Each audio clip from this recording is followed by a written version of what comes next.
Hey, you guys, you know that Matt and I don't just use any advertiser, and when we do, we really support them. We really believe in them. We do have some great advertisers that support the show. They keep it free for you. One of the reasons why advertisers love Never Not Funny is that they know the show has amazing listeners.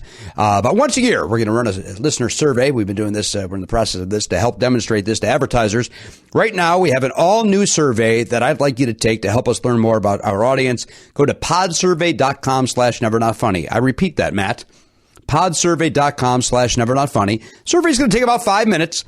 Ask you some questions about yourself, what you like to buy. It's completely anonymous. Your answers will help us find advertisers that are well matched to you, your interests, and more importantly, this show. When you're finished, you don't have to. You can enter a monthly drawing to win a $100 Amazon gift card. That's nice. Even if you've taken one of our previous surveys, I'd like to ask you to take this new one. It's completely revised. Advertisers like it when we have the most up-to-date answers. Once again, that's podsurvey.com/nevernotfunny. And you get a chance to, if you want to at the end, you could enter yourself to win a $100 Amazon gift card. Please don't take this person out. Would you politely go to hell? Get the fuck out of my way, 'cause it's been one of those days. It's a different year, different season. This is Daddy's Dojo. It's phenomenal. I'm a gracious human being. Everybody's taking a branch to my cage. Balloons. Where's your bread bag now? Everywhere we go, it's tostada this, tostada that.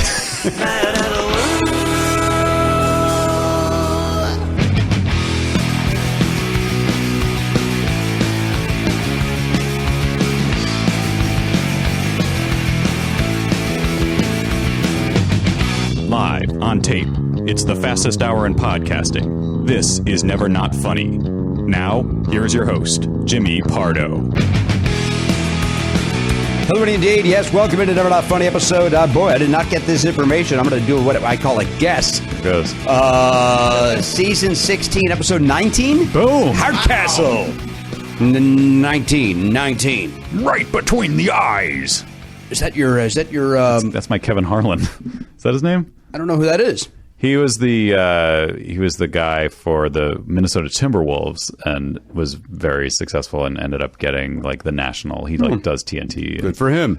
Yeah. What's his name? Kevin Harlan. Who's the guy that I like on TNT or TBS? Ernie Johnson. Ernie Johnson. I like Ernie Johnson. He's on both. Does a nice job, Ernie Johnson. He does. He does a nice job with the golf and then also with the basketball. Yeah. And when he does the occasional baseball game, he's good at that too. He's a good broadcaster. Good broadcaster. Great straight man for Charles Barkley. For the comedian, Charles Barkley? For the noted comedian, Charles Barkley. Now, listen, we bring you into the mix, episode 16, 19. Wait, what? 19. It sounded like Musburger. That's what it sounded like you were doing. That's what I wanted to say. But I think Kevin Harlan's catchphrase, like his signature line is when someone hits a three, he goes, boom, right between the eyes. Oh, boy. Does that get tiring? How is that during a game? I mean, he doesn't. Says the guy who loves Hawk Harrelson. So he uses it sparingly, I'll say. Stretch. By the way, I just saw your friend Mad Dog Russo in a 30 for 30 about Jimmy Connors, and not at all what I thought he was going to sound like based on your. No, I don't do a good impression of him. Terrible impression. No, I don't do it. Admittedly, it's not good. I've said it over and over. It's not good. He does have a weird voice. He has like a weird, almost like a speech impediment. Yeah.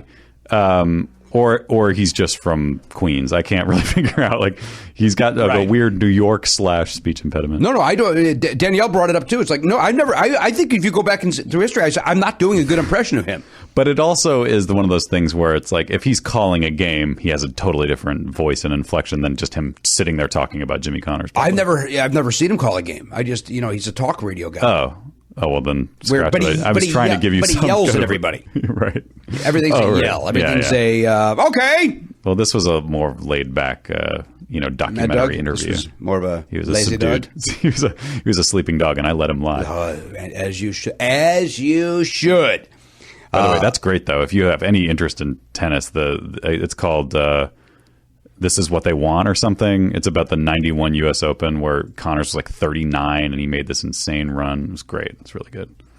Check it out.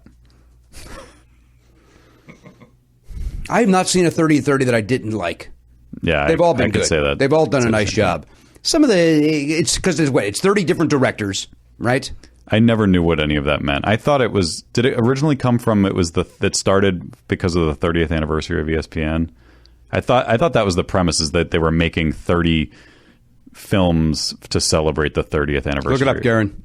But I have Other no than idea. Matt and I flailing around trying to figure out what it is, but I do believe it is 30 different directors. You might be right. Yeah, it could also be that. Yeah, I know it's not the same. They're not. Each one is made by a different. I initially thought it was going to be 30 minutes. They'd each be Right. 30 minutes long, 30 topics, 30 minutes. It is misleading in that sense. It seems like they're setting you up for a half-hour show. But is it the 30 biggest stories of the past 30 years? Is that possible? No, because I think there have been more than 30 at this point. I think they just kept making them because they were popular. Oh, I see. Garen, you got anything on this? It's just saying 2 volumes of 30 episodes each. That's all. It doesn't really say what exactly it is. The series highlights important people and events in the sports world and in sports history. So it must be over the 30 years of ESPN. Yeah. I don't know why you got that out of that, but I guess I can't think of anything else it would be. I mean, none of us can. We're all failures. Oh, wait. Here we go. Next paragraph. No. Chronicles 30 stories from the ESPN era, which extended 30 years from the network's founding in 1979. There we go. Okay. All right, so you were right about that. Yes. Matt Belknap. Thank you. And Garen, you both were right. But is it 30 different directors? Is that, or did I make that up? It looks like that's... Because they're all different. They're all done in a different style. Yes, that's true. And sometimes the director gets himself a little too involved. Mm-hmm. Less about the story, more about the filmmaking, which is, come on, just tell your fucking story. 0. Yeah, you're interesting. We got Pro Tools.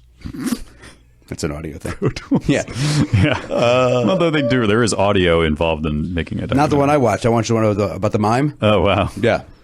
Billy the Mime? Billy the Mime. Remember how great he was in The Aristocrats? Yeah. Wasn't. But he's a mime. Get it? And that was in the ESPN era.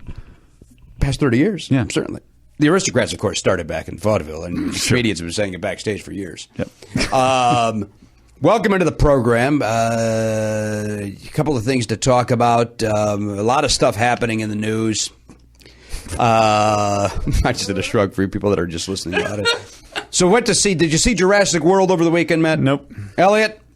Garen Cockerill saw it. He saw it over there. There was a controversy out in the lobby prior to his showing. Is that correct, Garen? Yeah, apparently there was a fire at the El Torito. So when we got into the Galleria, there were hundreds of people just standing in front of the escalators. Oh, my good Lord. And I didn't know what was happening. And someone was like, I think there was a fire. There's smoke at the ceiling. And there was like wisp of smoke. And I'm like, oh, that's cool. And the theater is above that El Torito. So Yeah. that could affect your showtime. It could affect it. Yeah, in fact, it did. Did it slow it? It pushed it back a little bit? Pushed it back 15 minutes. That's not Okay. bad. Yeah, so, And now, Garen, I saw the movie as well Saturday night. Did you like it? It's fun. It's fun. I thought it was fun. I enjoyed it. It's fun. Okay, Garen did I not like wanted it. to love it. Like, Yeah. I love those movies, and I just was like... I felt the same as I do about all the Jurassic Park movies in that it's fun and then it just gets redundant. It kind of just gets Yeah. redundant. I've part's great, though. I've never understood people who put Jurassic Park, the original, on like that sort of classic level. I don't think it's a classic movie. It's not Jaws. I think technically it is. The effects were groundbreaking, but the story is weak, and it's just a fun ride. It's a fun ride. And this is a fun ride because it's an amusement park. The park is open. Yeah. Now, Garen, could you agree with me on this at least, that there are times where CGI looks like CGI, and there's times where it's done very, very well. This is done very well. I think disagree? some of this was done very well. Some of it was too... I was like, okay, this is... It's jarring to me at some point. Like, I turned on Jurassic Lost World yesterday for like 2 seconds, and that looked more real than this. Because they were real. They used real They used things in that. animatronics with CG. Yeah. Yeah, It's yeah. all, I think with the exception of 2 scenes, Yeah. it was all fake. I heard Chris Pratt wasn't even there. Is that true? You know, that might be the big secret. That could be for his bland performance. That would explain He the was six great. pack. He was. What's that? I love Chris Pratt. I thought he was great. He was great. I agree with that. That's why I chose him and not one of the kids. I did see that one thing where the kid falls into the raptor pit. You know, they released that scene, and then Chris Pratt runs in to save him. Yeah. The guy falling looks incredibly fake. Like it's like they didn't even use a stuntman for that. I think they just used CGI. I could be totally wrong. Oh, you're wrong because that guy got hurt. That guy got hurt. That was in all the trades. from my eye, and I was watching it on a tiny YouTube thing, so I could be made to look the fool by some simple research. But to me, it looked like a really bad CGI mannequin just flip-flopping over a fence. It happened so fast that you don't care. Yeah, you don't care. You're focusing too much on one scene. Well, that's all I got. I know. All right, so here's celebrity sighting. Celebrity sighting. My mother and I went to see Jurassic Park in Culver City. Celebrity sighting. Let me tell you the story. Then you have to guess the celebrity. Okay. Are we ready for this? Yes. You all ready for this? I want to see a 30 for 30 about that song, because that was probably the most played sports arena song. I would agree with you. But now, what about that one by Gary Glitter? Then he went and fondled a kid, and now we can't listen to that song anymore. Yeah. Guy fucked up for everything.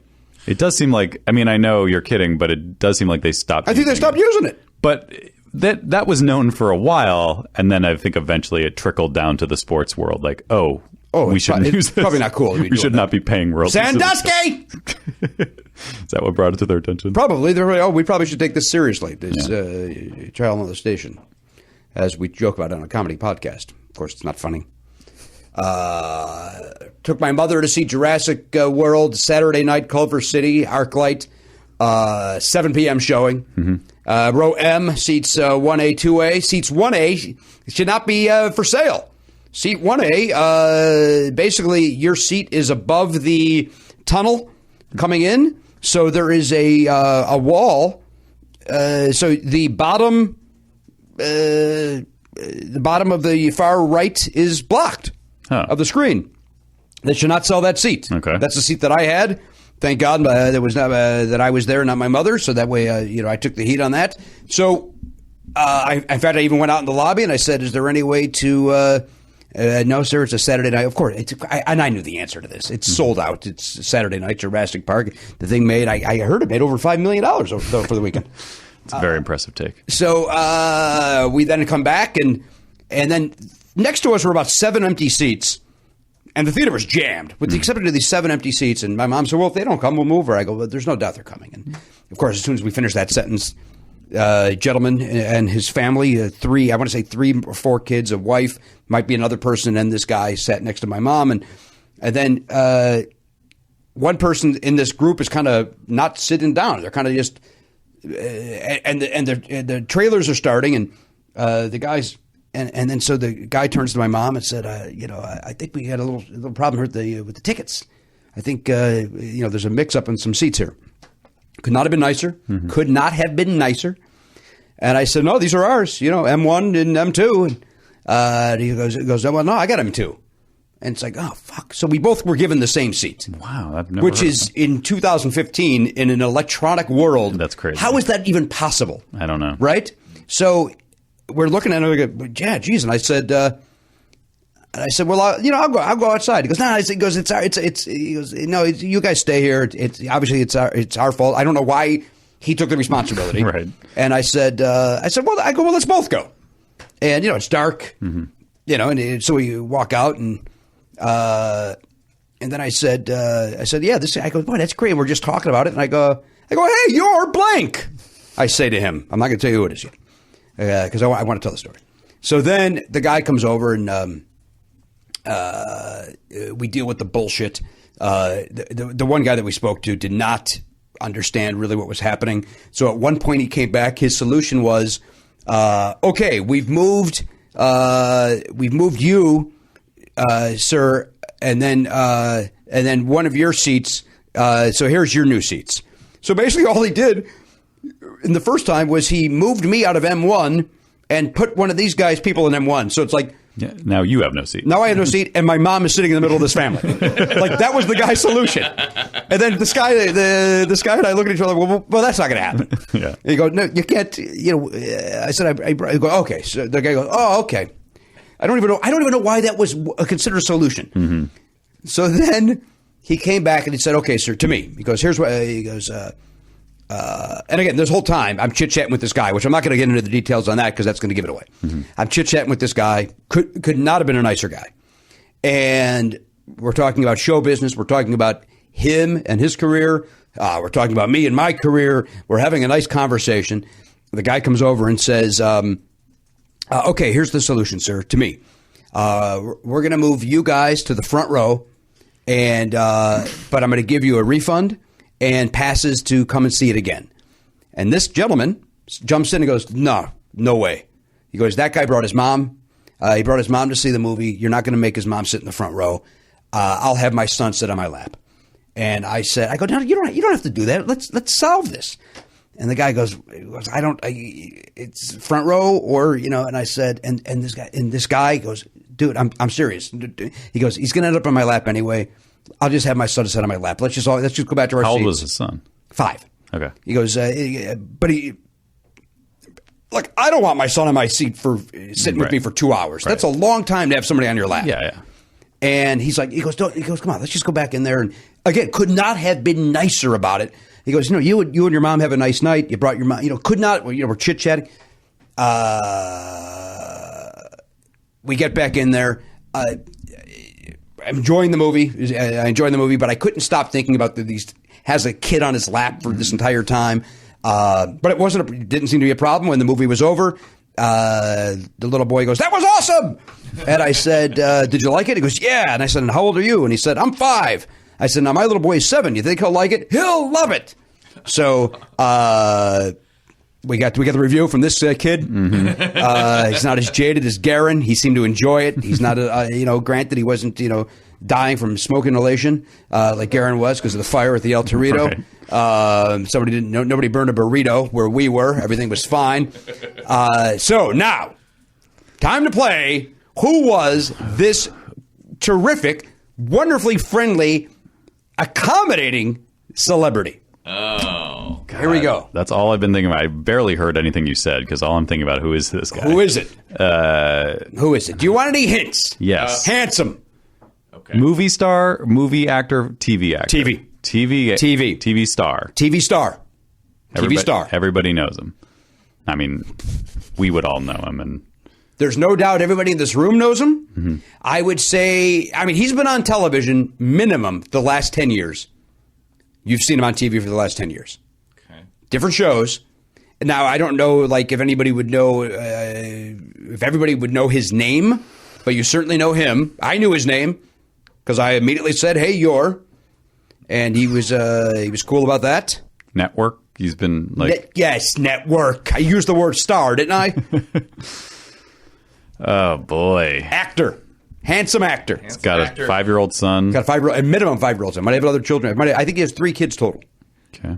Beautiful wife as well. Very beautiful lady. Now, you've emphasized just how nice he is. And that makes me think that perhaps if we knew who it was, we'd be surprised. We'd be surprised because of his characters or something like that. Possibly. Okay. Possibly. You might be reading into it. Okay. But at the end of the day, maybe this is not what I meant. Okay. But you might be right about one of his characters. Is he a dramatic actor or a comedic actor? Interesting that you say that. The gentleman's done both. Both on network. He's done both on network. Jeez. Both on network. Is he bald? No way. Handsome. I use the word handsome. He could be bald and handsome. Come on. We're not talking about telly. This guy's not in a cage. This guy's running free. By the way, when I grabbed his arm and I said, you're terrific on, and I admit that I crossed the line by touching him. I should not have done that. I almost broke my hand. It was so solid. His bicep was so solid. Shit. And this was his tricep. Do I watch? Is he on a show currently? Yeah. Do I watch it? Uh-huh. Really? Yep. Yeah. Mm-hmm. Jesus Christ. Mm-hmm. Andre Brower. No. That was a bad guess because he's been around a lot longer than that. But he is on a comedy and he has done drama. That's right. Well, this gentleman's done the same thing. Shit. This guy's done the same thing. Handsome.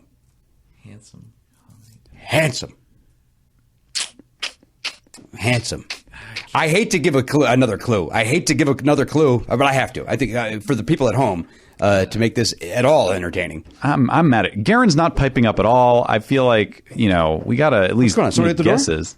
Yes, it might be our guest. Who's at the door? Snuck in early. Come on, man. You buzz in. You don't fucking knock on the door and surprise us like an asshole. I'm somebody. I can just wander in whenever I want. Well, now that somebody sits his ass down over there like a gentleman and waits.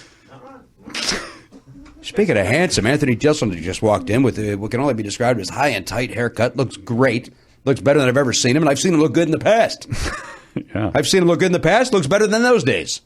Looks good. Of course he just walked in. The door opened on its own. He walked up and saw the reflection in the glass, and he went, Come on in. Come on in, handsome.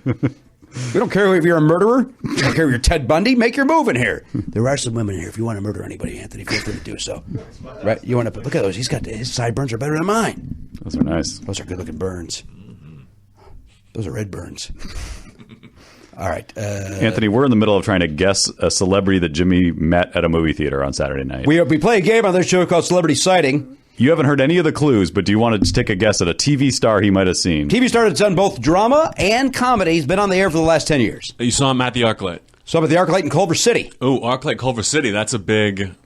Yeah. I'm going to say Scott Aukerman. Repeating, comedy and drama. Oh, okay. Okay. Different shows. I know Scott covers both on Comedy Bang Bang. I wouldn't have guessed that if you had said comedy. No, that's hurtful to our friend Scott Aukerman. That's Anthony's joke, not mine. I don't know why Mad Dog's sneaking in. Hey, folks.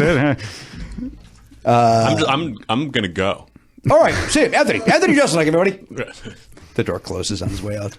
All right, I'm going to give you... Give us I got to give another clue. Yeah. All right. Show it if there's ever a celebrity to see, this show, Never Not Funny, if we have a TV show mascot, this guy's on that show. If we have a TV show mascot. Well, is it Chip Eston? It is not Chip Eston. But we're close, aren't we? It is not Chip Eston. We're in the geography. Was it Will Chase? It is not Will Chase. Wait, who's left? What? Kids. Who? Jonathan Jackson? No, it's not Jonathan Jackson.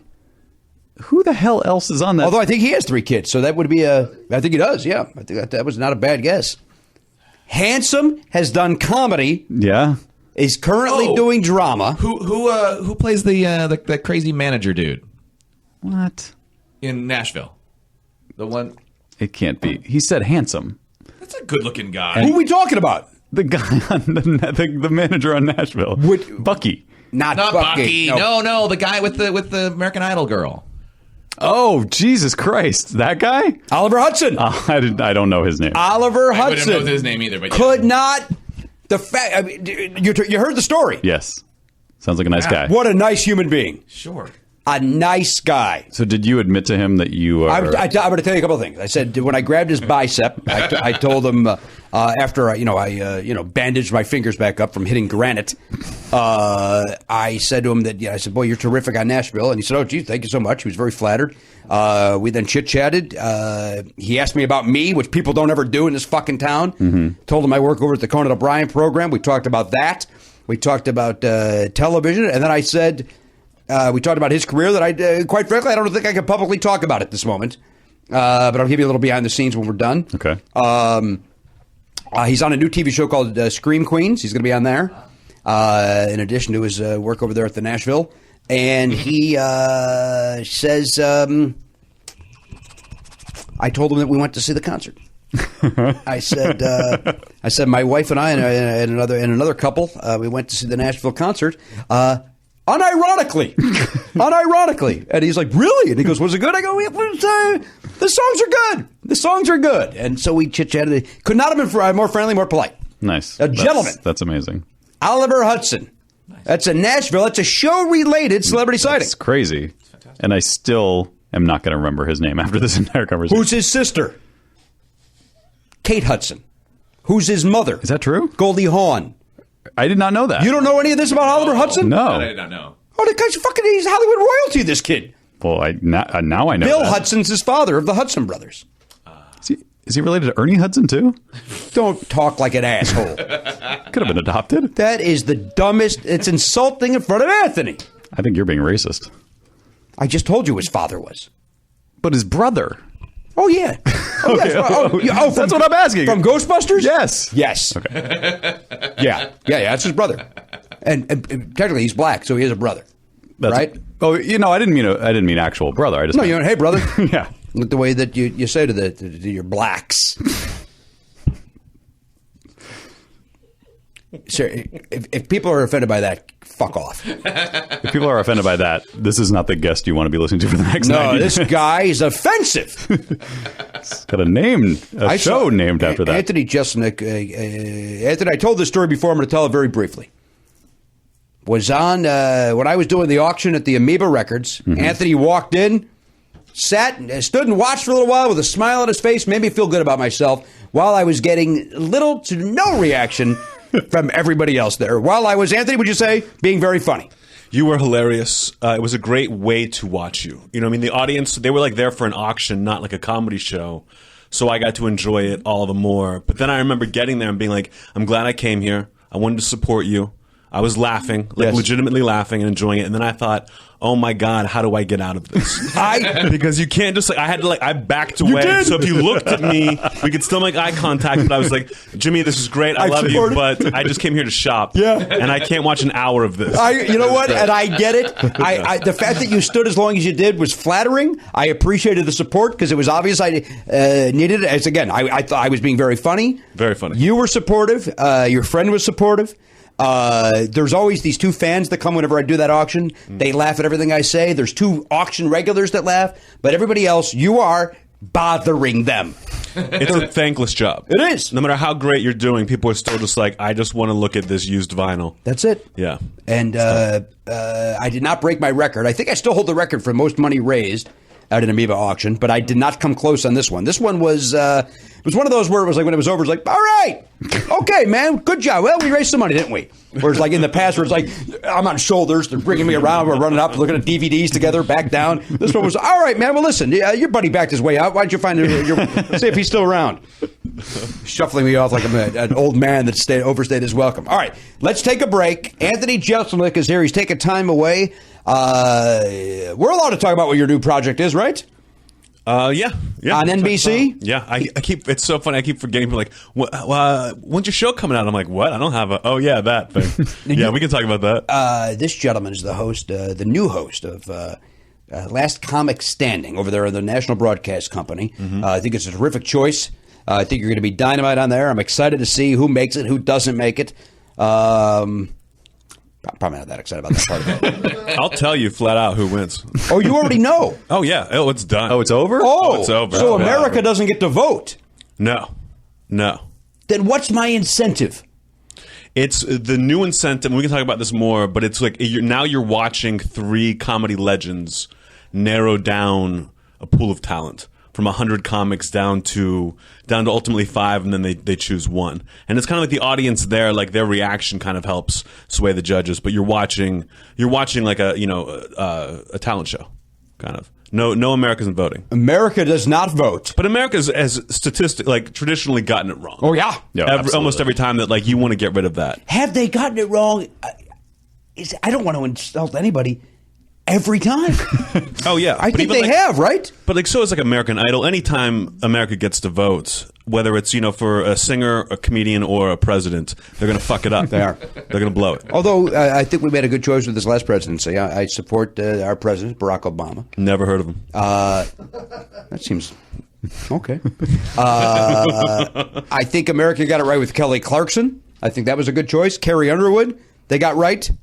I think they got it right with Kelly Clarkson almost accidentally. Like somehow it ended up being whittled down to her and a circus clown. So well, it was that's unfair to Justin Guarini. Don't say that about Justin.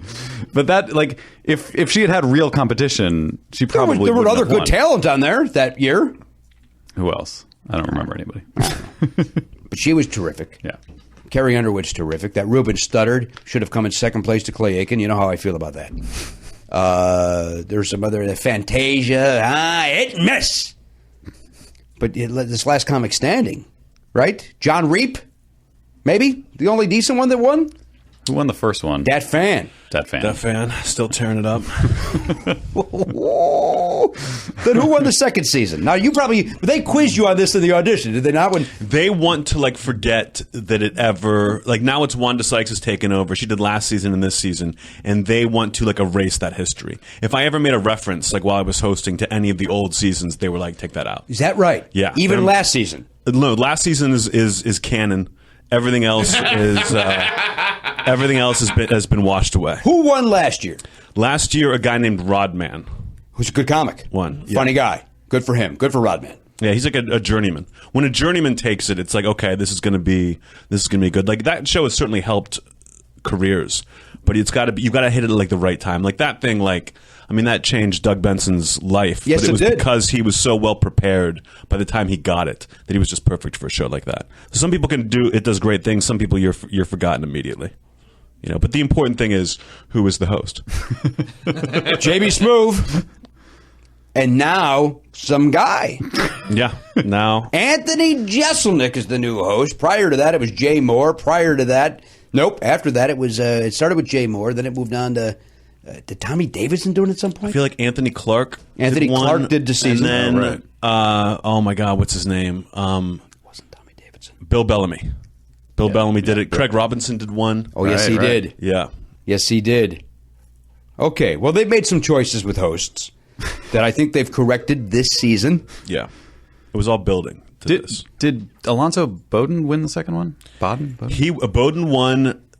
No, Heffron won the second, and they did a thing where it was season 1 versus season 2. The All-Star, and right. Bowden won that. That was the one where the finale didn't even air on NBC. They gave it to Comedy Central. They couldn't even give it one more hour. Yeah. I mean, which is insane when you think about some of the shit that's been on television.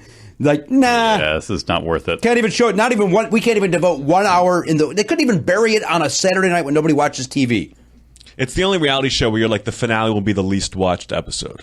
It's you like seeing the people kind of bomb in the beginning and whittle down, but by the time it's the final 5, you're all right. All right, they're all good. Who cares? Yeah.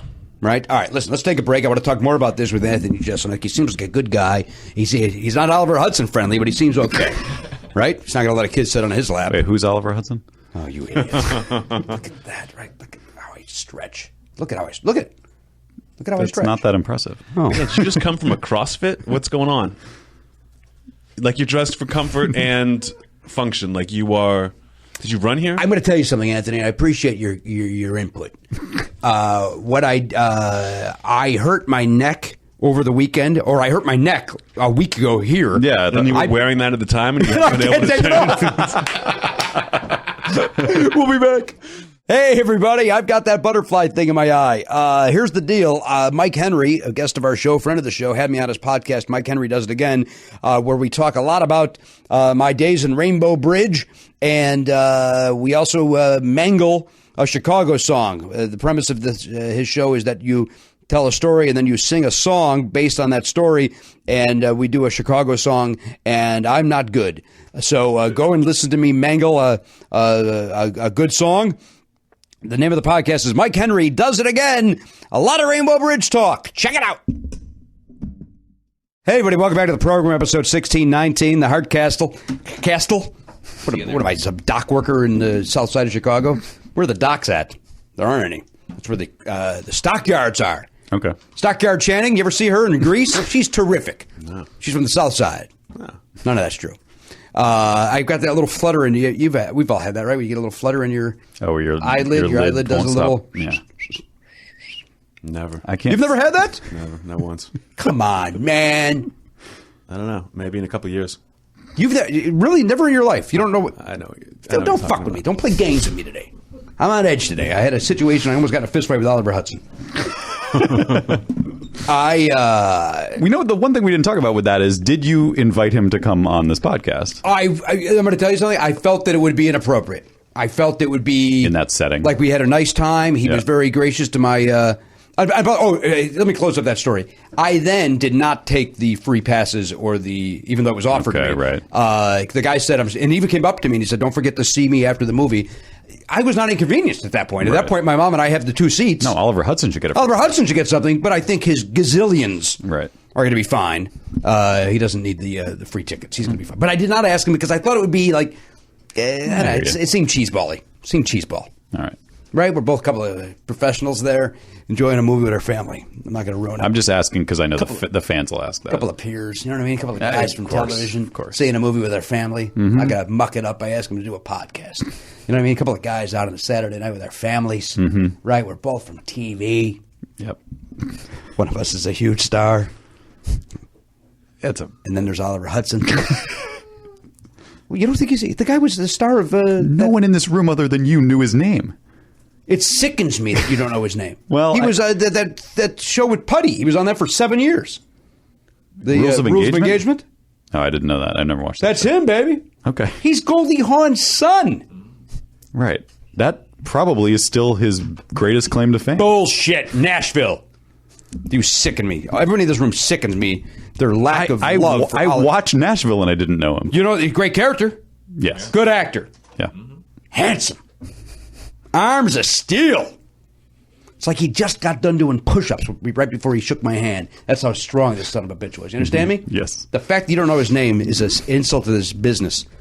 We go over there to the Pop Culture Beast Info Desk, sponsored by dogpile.com. We say hello to check in with Garen Cockrell. Anthony, you have some homework to do here, which we're going to make you do on the spot.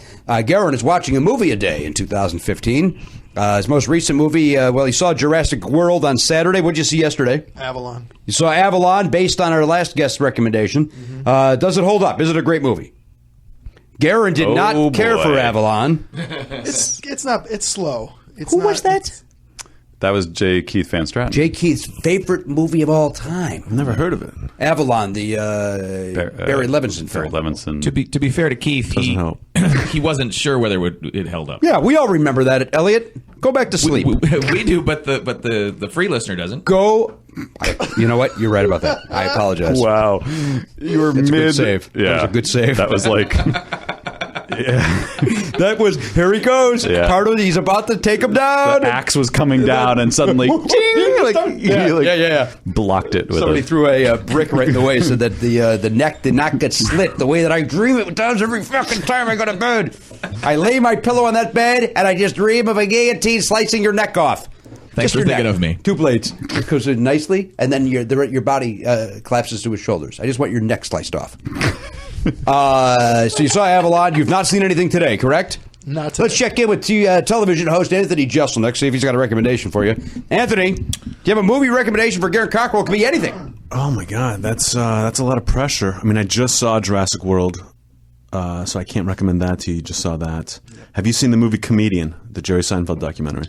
I have not. Oh. That's what you got to do. That's one of the most important movies I've ever seen in my life. I consider that the day that movie came out, October 16th, 2002, to be the day that I started doing stand-up comedy. wow. Is that true? Yes. I had done like one open mic, and I did in a class, and I did really well in that at the end of the class, and I thought, like, I know how to do this. And I went and did an open mic a week later and bombed so hard that I could not get back on stage for months. I would go to open mics and just like wait in my car and be like, I can't do this. And that movie came out, and I went and saw it, and I was just like, oh, you just keep on getting on stage, getting your teeth kicked in, keep writing, and you just never stop, and that's how you become successful. And then I never looked back. Good for you. Thank you. Because that's a big part of it, is getting your words, not mine, getting your teeth kicked in, getting your ass whacked. Yeah. And just bombing. And I think so many people, after 3 bombs, are like, well, this isn't for me. Well, and maybe they're right. Maybe it's not. Yeah, there are a lot of people who hang in the game way too long. But yeah, you got to build calluses. That's the perfect way to put it. And that's an example. You play guitar, you build calluses, and that's his example. All right, so see Comedian. You'll get to see... and you know what? Orny Adams is a good comedian. He's a good comic who is... they make him the fall guy here to make a good movie. And I'm sure that he went into it thinking this movie's going to change his life. I'm guessing it still did. But I'm sure he thought, I'm in this Seinfeld movie. Here we go. Oh, shit. I look like an asshole through this entire movie. Well, if you watch the commentary, there's like a commentary with Seinfeld and Colin Quinn, and they really defend Orny. Like a lot of things where you would make fun of him, they kind of defend him and like, here's why we showed this, here's why it's important, and they really kind of stand up for him. But there's no Orny commentary, which drives me crazy. They'll even say like, Orny will talk about this in his commentary, and I would love to hear that. But they never did one. I don't know why. Did. I would love to know. I can't imagine he would shy away from it because money's involved and he's a Jew. So that's A. Yeah. B. You'd think you would do it to kind of defend yourself, right? Absolutely. Or just like, I know this will be entertaining, like I'm in this movie. Yeah. I don't know what happened. I used to see him at the gym all the time. I don't go to the same gym anymore, but I always enjoyed his company. We'd be side by side on the treadmill and watching him work out a new 5-minute set. That's what he would do. That's what he would do. He would take that time to work, and you'd see him very demonstrative on the treadmill or the elliptical, working out that 5. His last special was one of my favorite endings to a special. It's so like, and I've never met Orny. I'm sure he's a good guy, but this was indefensible. It was called like Orny Takes Third, I think. But at the end of the special, he like finishes. He's in this theater, and the crowd's cheering, and he kind of does that thing where he like does the locks fingers and then goes like over each shoulder kind of thing. Champion. And then he walks to the back of the stage, and he sits down. There's like a little bench, and he sits down and just looks at the crowd cheering on him. And he just like sits there and like takes a break to like, you know, take in what he's done. He kind of shakes his head, and then he stands back up and takes more applause, and then walks off stage. But the fact that you'd have to like sit down to take it in is so hilarious to me that I'll love him forever for that.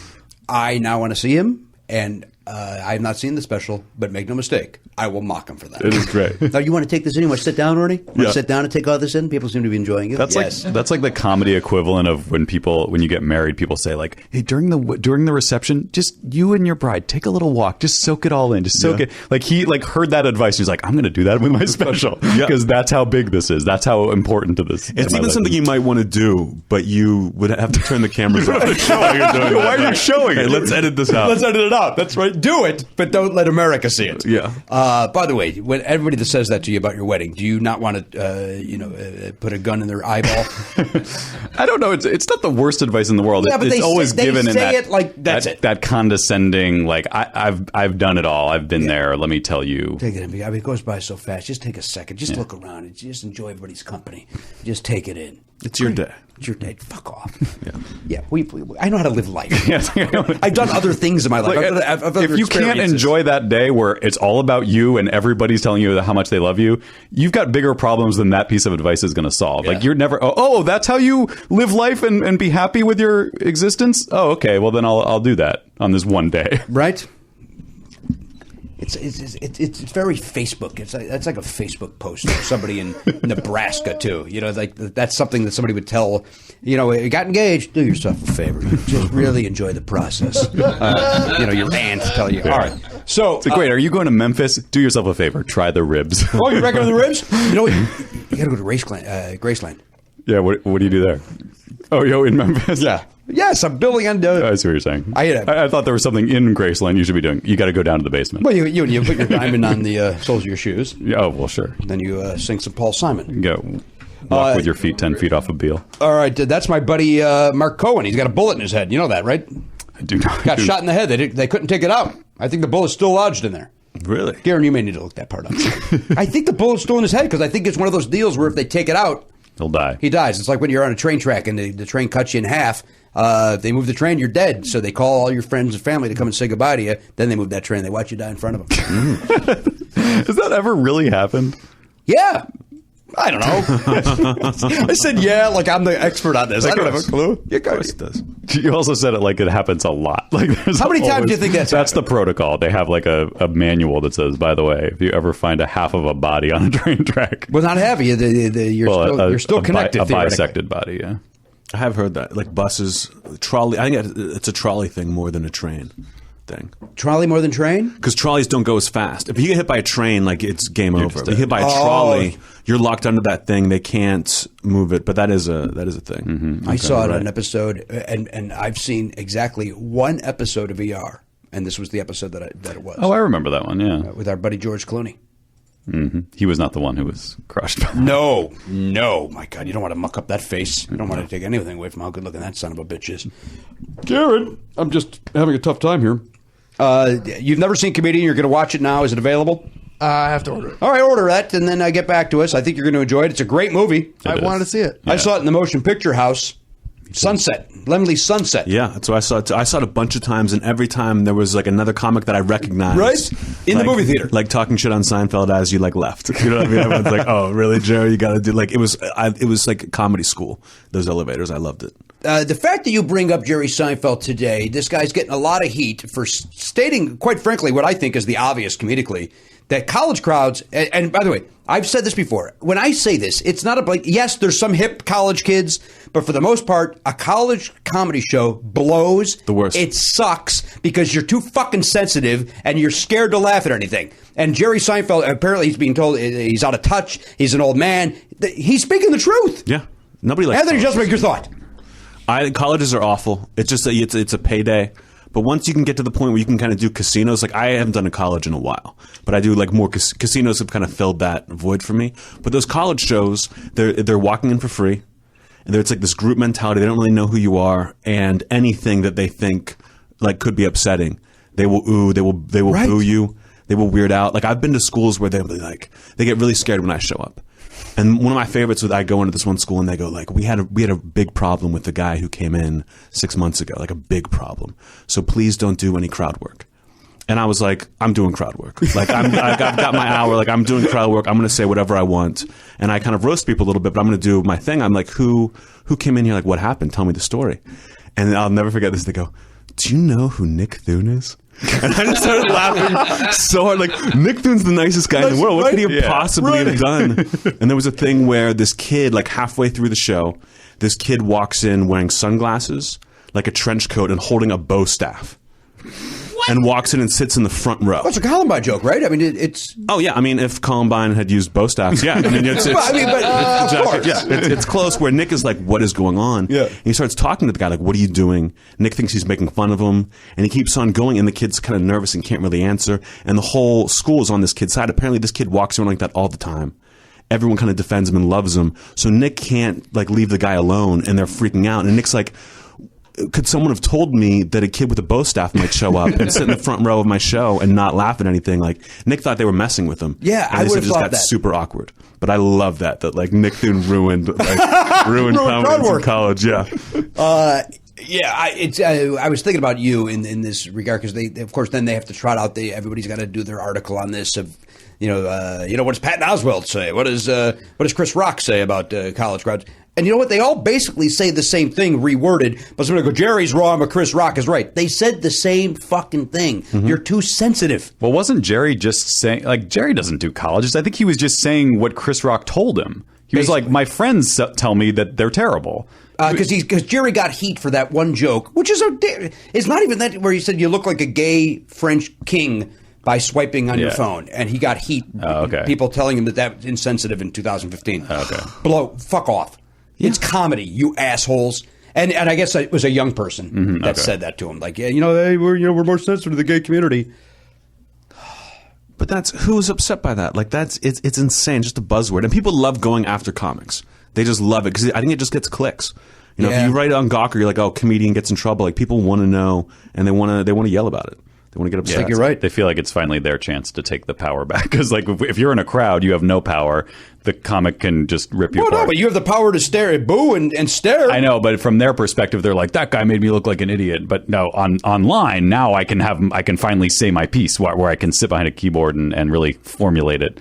Like I'm saying, I'm the guy who used to sit behind a keyboard and do that basically for a living. As a reminder, pajamas.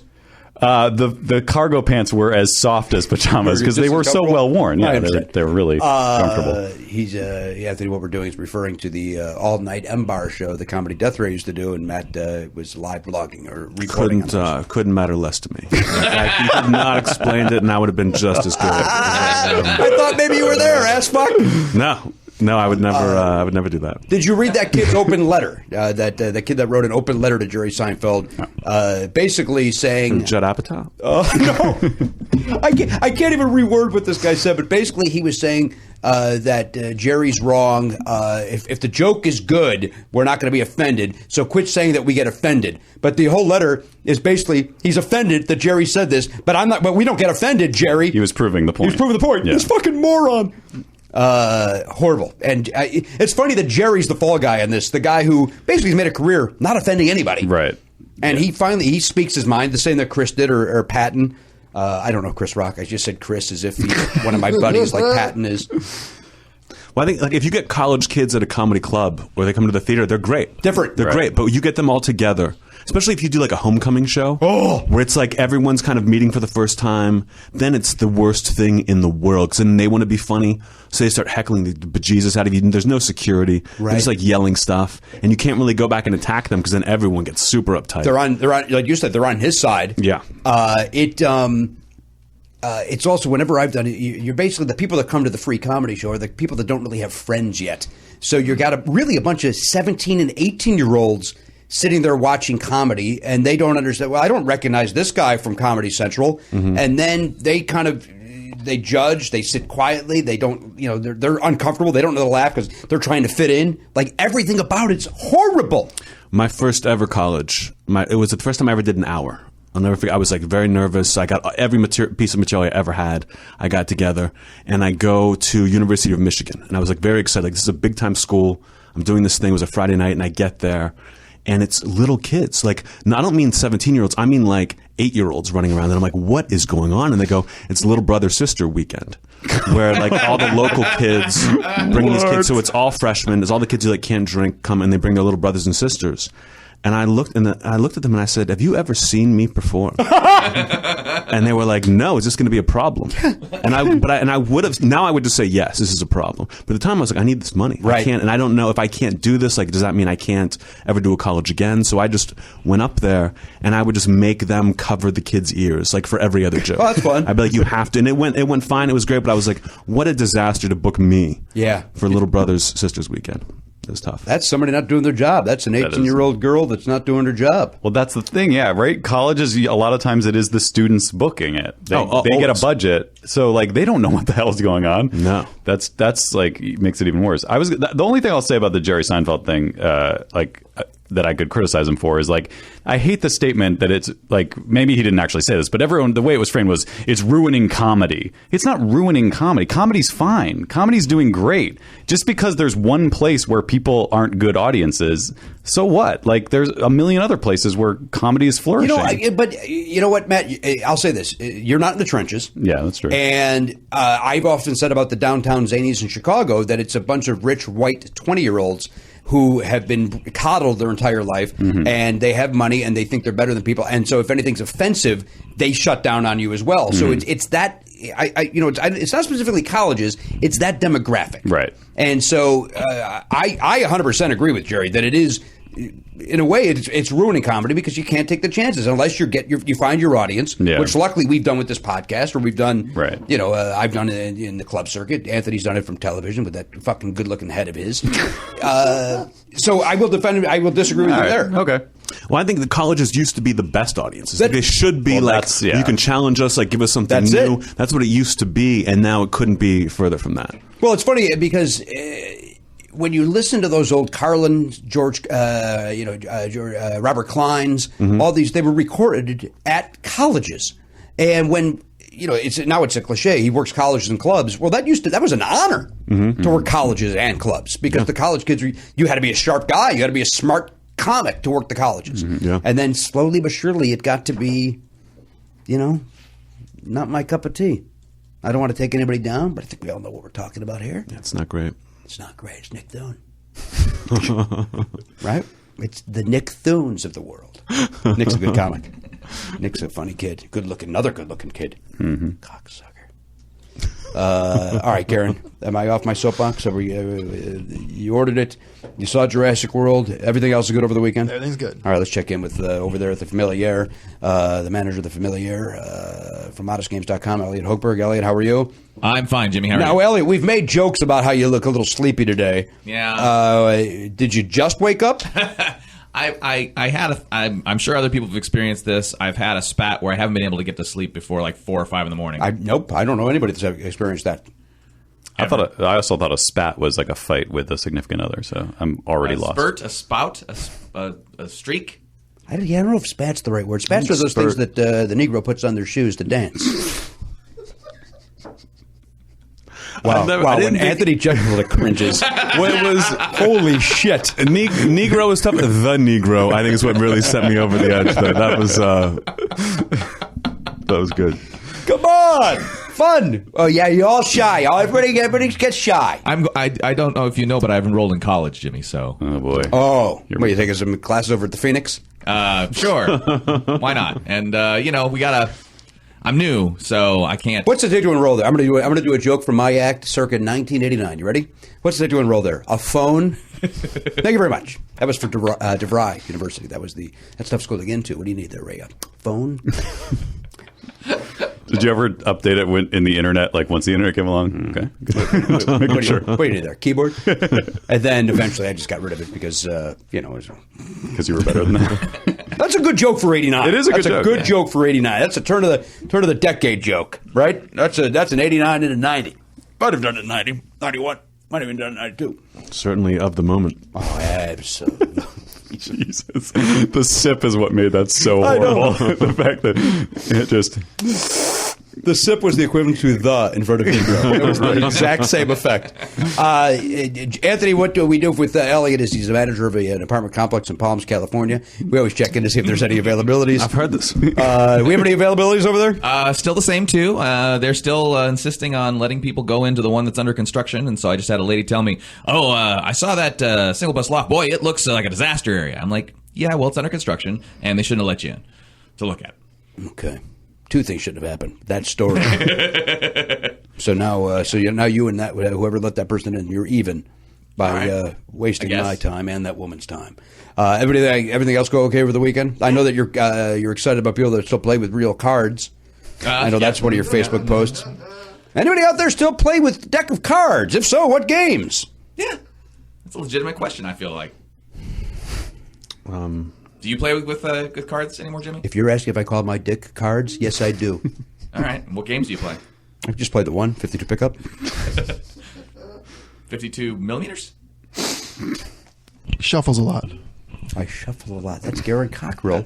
Hasn't better than said mine. one thing in 6 years of being here. He says that, and it's a good piece of business. That was a good piece of business. Shuffles a lot. That's nice. I like it. Yeah, really saved it. Dick! You want to take a sip after that? Didn't need to. Didn't need to. I don't have that much coffee left. It's going to be a long episode. All right, Elliot, what was the consensus? What's the card game? It seems like there's a lot of euchre happening. A lot of euchre in your hearts and your crazy eights. I don't know what I hate more, the question or the answer. You play with your kids, and then once you get old enough, you don't play cards anymore, right? Well, that's not true. My dad and his wife, they play hand and foot. What? Hand and foot. It's a bridge kind of game. And then have you taught him your game, foot and mouth? Have you taught him that one yet? He's pretty good at that on his own. All right. We check in with the honcho, Matt Belknap. Hello. Matt, how are you? Your weekend Good. was fine? It was good, yeah. All right. Anything of imports? Nope. All right. Anthony Jeselnik is here. He's the host of Last Couple. You're nothing. If you don't get another one, I'm not going to pry. Nope. Play any cards? Little foot and mouth, hand and foot. What was it called? Hand and foot. You ever heard of that game, Anthony? Poker, blackjack, that's it. That's it, huh? Yeah. 21. Yeah. That's what they say. Clearly you're a fan as well. That's what they say. I used to play blackjack. My first week, true story, Anthony. My first week working Harrah's and the Improv at Harrah's in Las Vegas, 1996, when you were just thinking about doing comedy. I was working there, and I forget what I made as the host at MC, but I do know that I lost my entire paycheck the first day. Wow. And then I spent the rest of the week playing Chase the Dragon, trying to win that money back, and then just kept losing more and more and more. It was horrible. I see. Have you gambled since when you've gone to play Vegas or like a casino? When I love casinos because I'm making money when everyone else is losing money, but I never gamble at all. Like the fear of losing what I'm making for that miserable job is right is heartbreaking to me. Yeah, I couldn't do it. Well, there's the famous story, on this program, but Doug Benson and I got kicked out of a casino one night, and to this day we don't know why. I assume they'd seen his act. I'm taking a sip. God damn it! It's very possible. I do know that the next day, when some people that saw us there that night, we said, "Yeah, we got kicked out," and they went, "Yeah, you guys were assholes."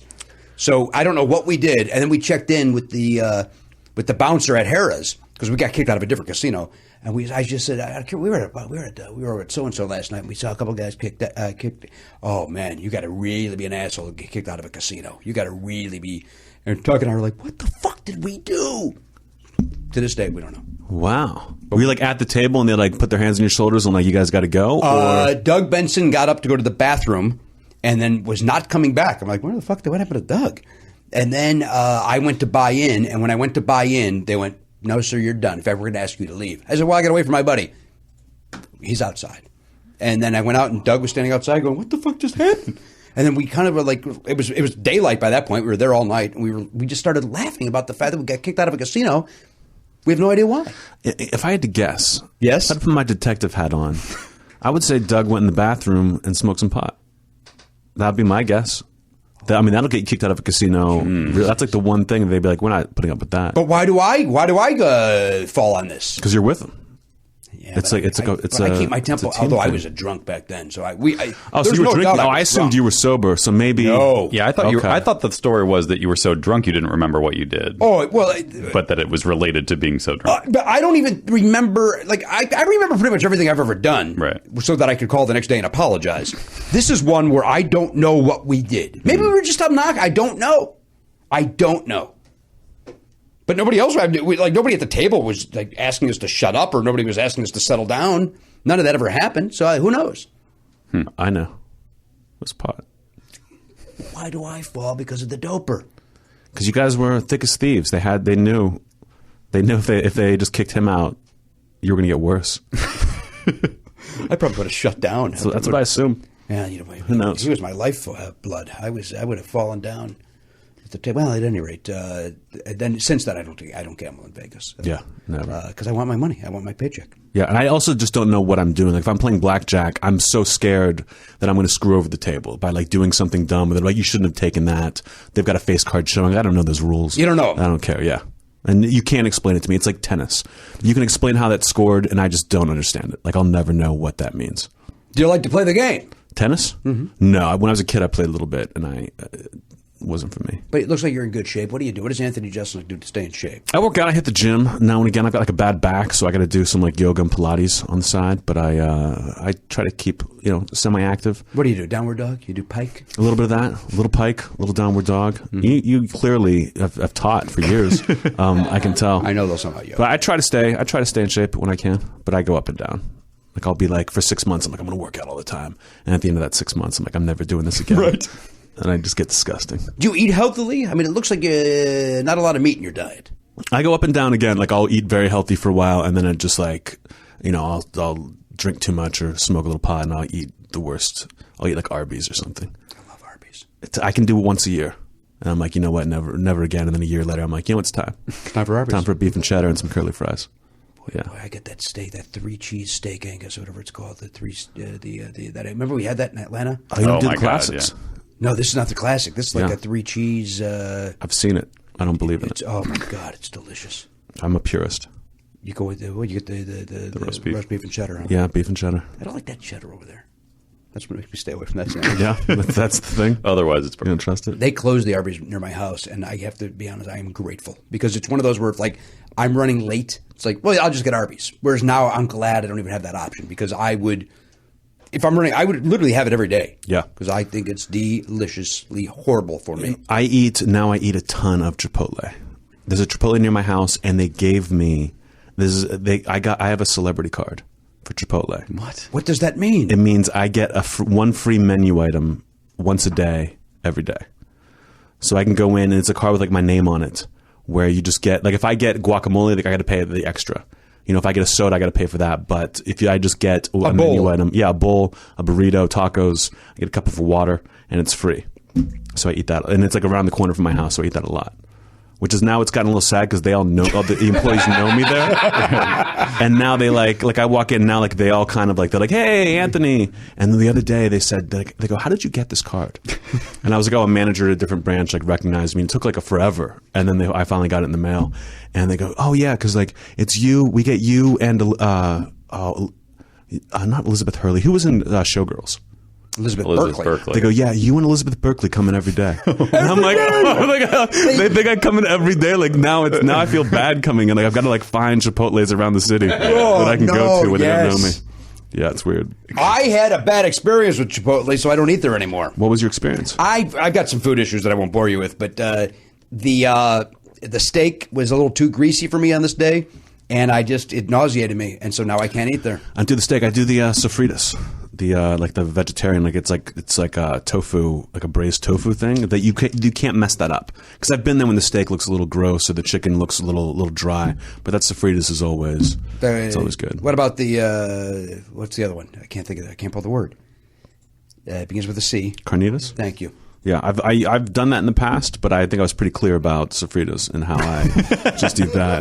You weren't clear. My apologies to you on not acknowledging the clearness, the clarity. The carnitas goes up and down. Like that's the one that I used to love, and then one time it just tasted wrong, and I was like, I can't do it anymore. My wife and son love it because my wife gets what you get. It was the place where we could go as a family, and Danielle would get her vegetarian, I would get my steak, and Oliver would get the chicken or the beans and whatever the fuck. And that day ruined it. It ruined it, and I'm bummed because I loved it. Mm-hmm. Yeah, I loved it. Have you had Shop House? It's like their new thing. That's good. I wish there were more of those, because I can use my card there too. That's across from the ArcLight on Sunset. Yeah, bad experience there with the meatball situation. Ooh, yeah. I get the vegan bowl there. I keep it easy. What's the spin in that place? It's not Mexican. It's like, I don't know if it's like a Thai thing or what it is, but it's like kind of like rice, and it's the same deal, like where you just go down the line and pick exactly. Yeah, okay. Just like different stuff, but it's good. I like the Qdoba. Qdoba's kind of taken the place of Chipotle, even though my wife and son don't like it as much. Yeah, never. I think I may have been there once. It's like a poor man's Baja Fresh. That's rough, because Baja Fresh is a poor man's Paquito Mas. Exactly. So you're going double poor. Poor man's mama's home meal. Well, we've covered it there. All right. Well, I think we've settled this, right? Mm-hmm. Chipotle's good. Yeah, it's great. Should go after the show. You know what? And Anthony's buying. Chipotle recognizes talent. Well, they sure do. What is the mindset of like, we gotta have an Anthony Jeselnik in this place? Like that helps our brand. Like we want people to think. I think it started as like they do it. Mostly athletes get these cards. Like they give it to like football players and stuff because they want those guys coming in. But just the manager was like, I come in and he goes, "Are you Anthony Jeselnik?" And I'm like, "Yeah." And he's like, "Do you have a celebrity card?" And I'm like, "No, what's that?" And he goes, "Next time you come in, ask for it." And I go, no. I'm not going to come in and be like, I'm never doing that. Do you guys know who I am? $7 for this burrito. Haven't you seen the roasts? Like, no, I'm not going to say that. No way. Ever. Yeah. Ever. Yeah. No. But you're using it. Oh, my God. Yeah. Nonstop. I would use it too. Yeah. But I think are you embarrassed a little bit to use it? Now I am. Yeah. Like, now it's like too much that, I have to take breaks. You know, when I first started in this business going on the road, you'd go to the movie theater and you'd say, I'm the comic working at the Funny Bone, and you'd get in for free. And every comic would want to do it. And I felt like an asshole. I literally felt like an asshole asking, I'm the comic, to save at the time $4. Mm-hmm. I felt like I have $4. Yeah, I'd rather pay. I'd rather pay than put me through. Oh, let me get the manager. Oh. Hey, the comic says he's here to see the movie. Yeah. Oh yeah, let him in. And it was never pleasant. It always I always felt like I have $4. Mm-hmm.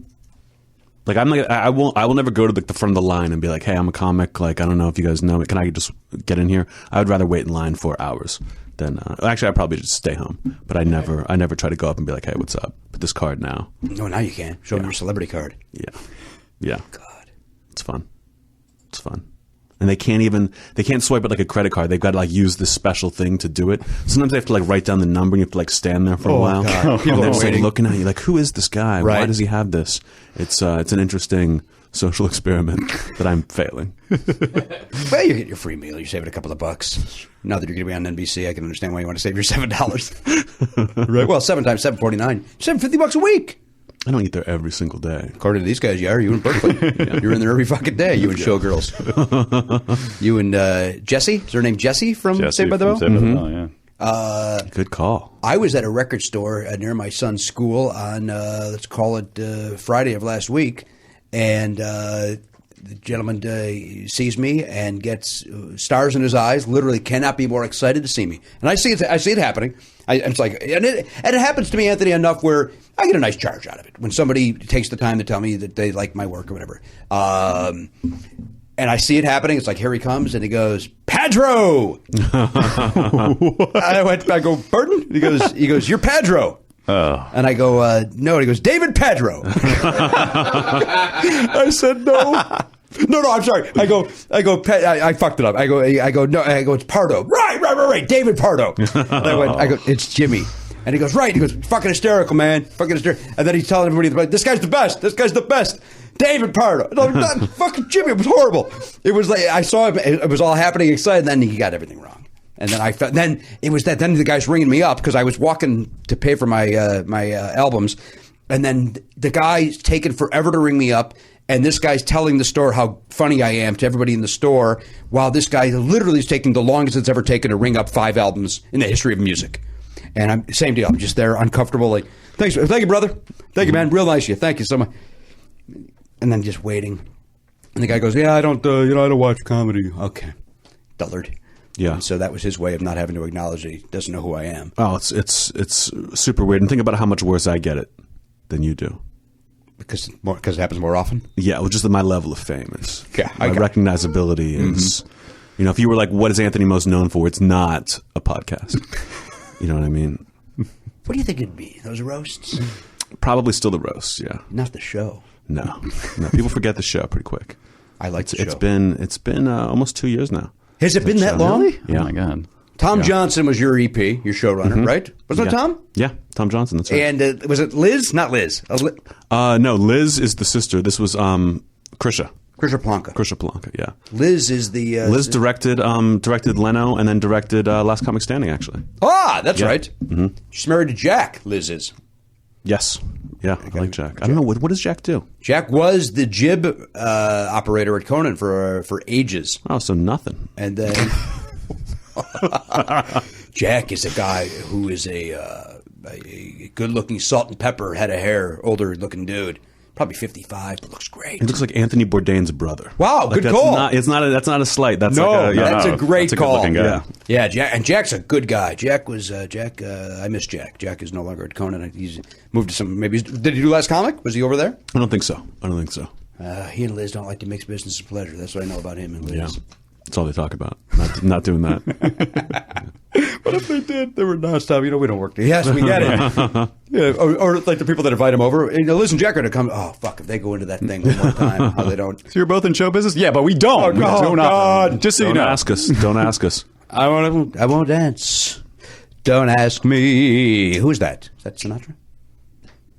You've got a Sinatra vibe. You probably compared to him quite a bit. I thought of myself as more of a Dino guy. You know, I mean, I always liked Sinatra, but I thought of more of like a Dean Martin. Like Sinatra was like working for it. I feel like I'm like an effortless asshole. Yeah, but Dean was never. And really the drinking problem too. Yeah. Like the main. No, I see he was Frank. I see he was like an ass who's working way too hard to achieve. All right, Anthony Jeselnik is here. The season starts in July. Yeah, July 22nd, I want to say. That's a Wednesday? I think so. It's like a 9 o'clock. It's like a 2-hour premiere, maybe an hour and a half premiere, and then it's 1 hour after that. How many weeks? I want to say maybe 8. They might condense things. They might. It depends on how it does, because it's a much different season this year. So if it's like a big hit, then maybe they stretch things out. I don't know if they can do that, but they can accordion. They can tighten it up if they need to. Well, because I mean it's like a 5-hour taping for an hour show, and so you just don't know what they're going to leave in. Like this show, after I've done it, after having like taped it all, there was some great stuff in there, but I don't know if they're going to lose it because they want to show some jerk doing his gluten bit. Like the first couple days, like every other comic had a bit about gluten, really, and it would drive me crazy. I came into a thing like I want to help the comics. I'm on their side. If the judges are mean, I'm going to go back at the judges. And I kind of went after the judges, probably too hard. Like they were a little shocked by it. But after the first day, I was like, I hate comedy. Like I hate all these people. Like there were some rough moments there. And it angered you because you're known for your gluten bit, and you didn't like that these guys were stepping on it. Right? Well, I think this gluten is a totally legit thing. Every comic was like, gluten, what is it? That's the thing that tastes good. I want to make cookies out of gluten and then just eat the gluten. I'm like, you must have heard someone else do this. Right? Like, there's no way. Just waiting for your turn, you must have heard someone. Like not even a different day. It's on this day you've heard it already. Yeah. Do you? No, you can't. I can't even ask you this. I'm going to ask you. You don't have to answer. Sure. You happy with who won? You don't have to answer. It's people have asked this, and I was worried. Like by the end of it, I'm like, how am I going to like? I don't really want to endorse a lot of these people. Like I had a couple friends in it and everything, but even then I'm like, it's weird that it's a competition. Like I just did like I want to have fun and I want to work with Norm Macdonald and joke around, but I didn't really believe in it. Like I kind of acted like there wasn't even a contest happening. Like I was just like being a jerk. So by the end I was kind of tuned out. Like I don't really, and I had to announce the winner. And I was like, how am I going to do this? Because I'm not going to be jumping around. Like, I'm not going to hug anybody after I say this. So I'm like, what's my choice going to be? How am I going to do it? And I announced the winner, and then they set off these confetti cannons.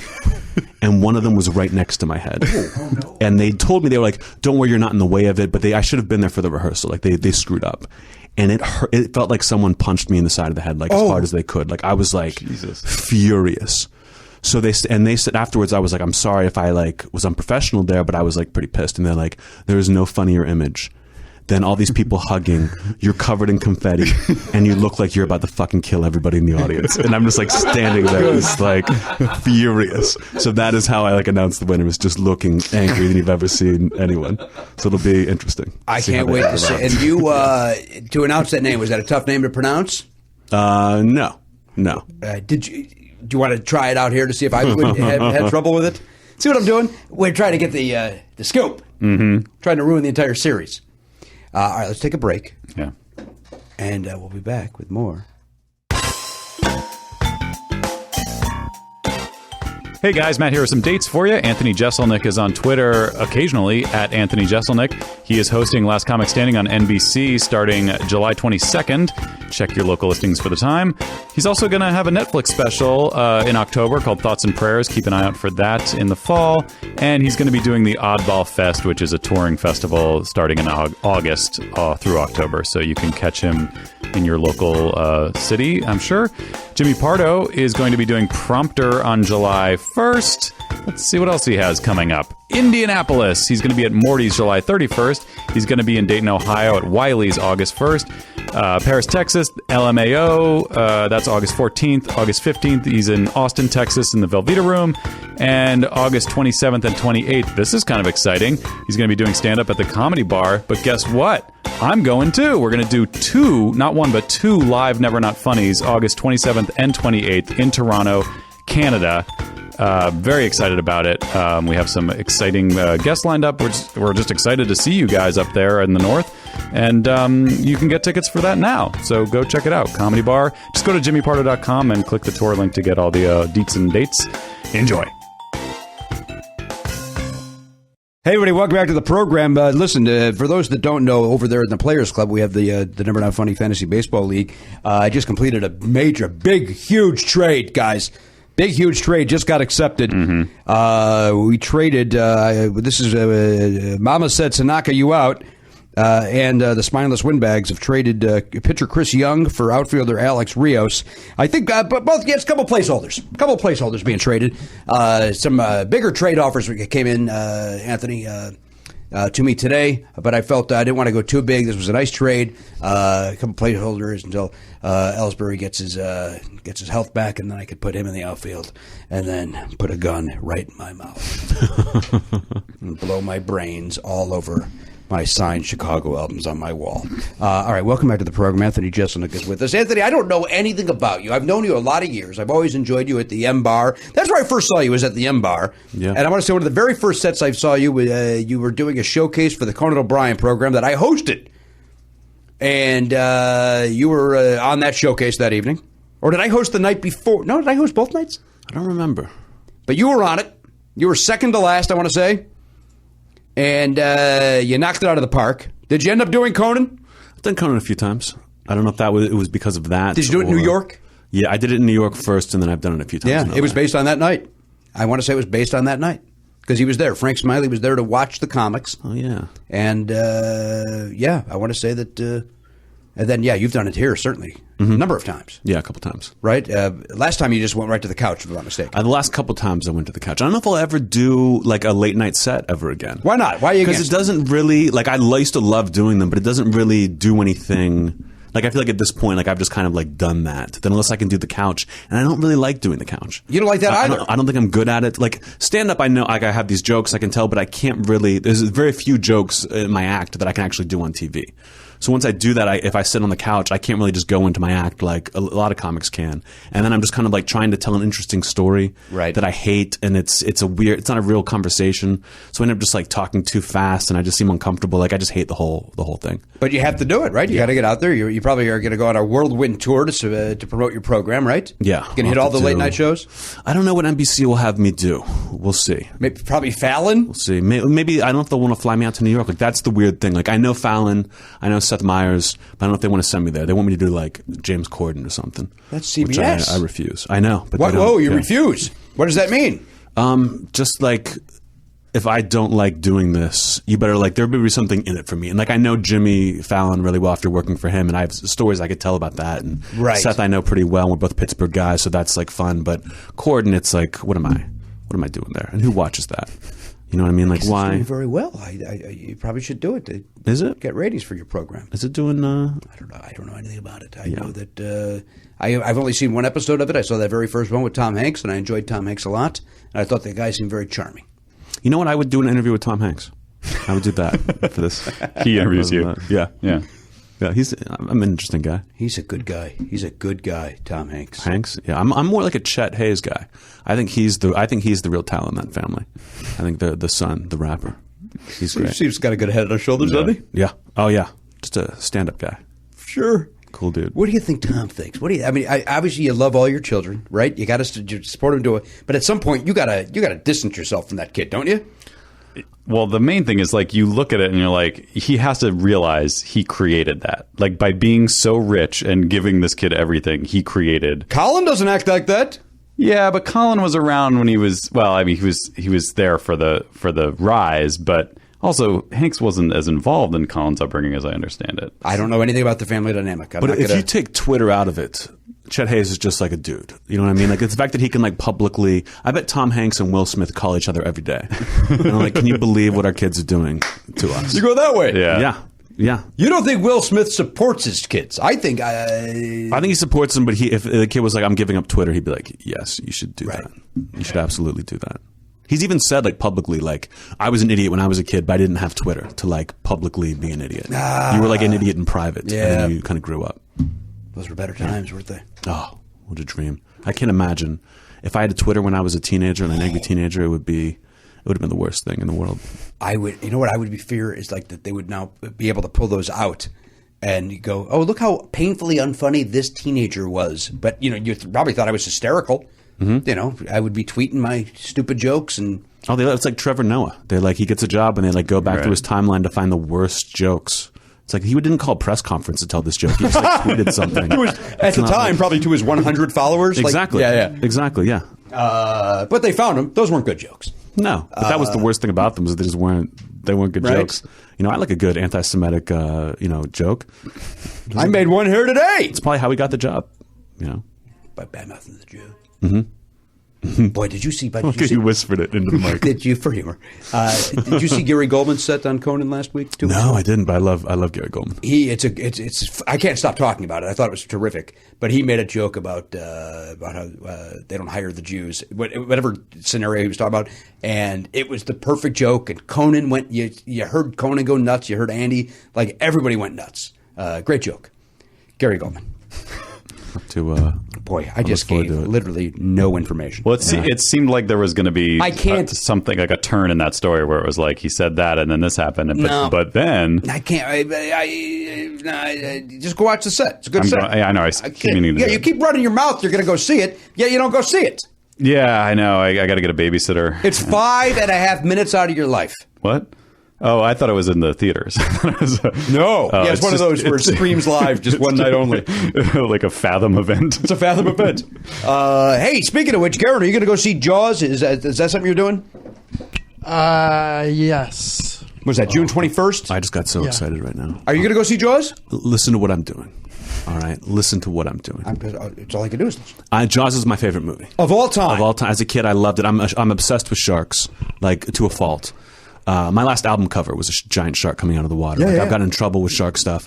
I'm doing shark. I'm going to be on Shark Week this year. I'm doing that Shark After Dark show with Eli Roth is hosting it. So I get to go on that and be a part of Eli Shark Roth, Week. the actor? The actor and director. Like he played the Bear Jew in Inglourious yeah. Bastards, but he's done some stuff. It's the 40th anniversary of Jaws, so I'm looking up things like I want to see it in the theater again. Like I try to go every summer. I'm going to Austin, Texas in like the beginning of July. Flying to Austin, Texas with my brother just for this, where like an hour outside of Austin, there's this like park. And they are, for one night only, they are showing Jaws on the big screen outside while the audience watches it in a lake, sitting in inner tubes, floating there and splashing with like hundreds of people together in this lake watching Jaws. Does that not sound like the most greatest? So terrifying. I mean, I'm a feet up on the couch watching Jaws kind of guy. The idea of being in the water sounds so terrifying. Floating. It's Austin, so it's going to be nice and hot. Super You're going to hot. be comfortable. Yeah. Oh. I once watched Speed, the Keanu Reeves movie, on a bus. Yeah. And when the bus like slowed down at one point, like I like screamed because it was just like it was so visceral. You just forget where you are. Then when I heard about this Jaws thing, I was like, I've got to do that. It's going to be. I'm so excited. I watched Flight 73 on a plane. What? You mean United 93? Fuck me. Fuck me. My therapist watched. I was telling her about seeing Jaws, and she said that she watched United 93 on a plane. And I was like, "There's no way they showed that." She goes, "No, she brought her laptop.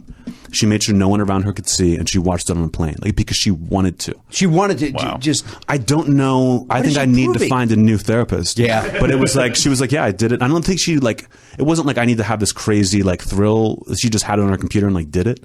But that sounds. Had she seen it before? She had never seen it. No, never seen. She watches a lot of movies, and But just she had knows it. what happens, I would imagine. It was in the news. What does, I did not see the ending forget coming, that- honestly. I forget that day. No, that boy, I don't remember. They beg if you don't. This was on September 11, 2001. And I only remember that because I did my one-man show the night before, and we had to cancel the second night. And that's the only reason I remember that day. Because the movie came out? No, the fuck, because on September 11th. Because everyone was running the movie. It was so popular. No, the movie was years later. Oh, okay. I was in the ultimate 9/11 movie to me was Zoolander. Yeah. Because if you remember, like that movie it was like coming out that Friday. So it was like the city is in ruins, but you just see these buses going by with the big Zoolander poster, and you were just like, Ben Stiller is the biggest victim from 9/11. He really is. Well, some would argue we all are because of Ben Stiller. It's interesting that he's like his image on posters is linked with that event, and yet it didn't affect him. Like you could imagine someone like that could ruin their career. Like everyone, oh, Ben Stiller, the 9/11 movie guy he was being funny 4 days later. It would if there had been even like if it had been a different poster, it could have ruined his career. Like there's a band called The Coup. It's a hip hop group. It's this guy and this girl. Oh, I remember. And Yeah. their album that came out like the next Tuesday. It was the next Tuesday. Was like them standing in front of a building and like hitting a button, and the building's Right. exploding behind And them. it's It was the like, it's the Yeah. World Trade Center. Yeah, and it looked like they were like trying to take credit. It was just like, how could you have screwed this up so Right. bad? It like ruined their. And it was a great album, but no one wanted anything to do with them for Why 10 wouldn't years. they pull those immediately and replace the cover? Did they? I remember that story. I don't know if they must have just been in stores, like in the back room, ready to go out. Like, Yeah. I don't know. They were powerless. I mean, it's not like today where everything's bought online. But yeah, that was a bad one. I remember they had to change the posters for the Spider-Man movie because remember they had Spider-Man. He was standing between the two, It was the trailer. Yeah, they had it like in between. They had the big web and the Yeah. helicopters caught. Yeah, which was sometimes it's overboard, isn't it, guys? I think so. Right? I think we all know a little that too Spider-Man's cartoonish for not me. real.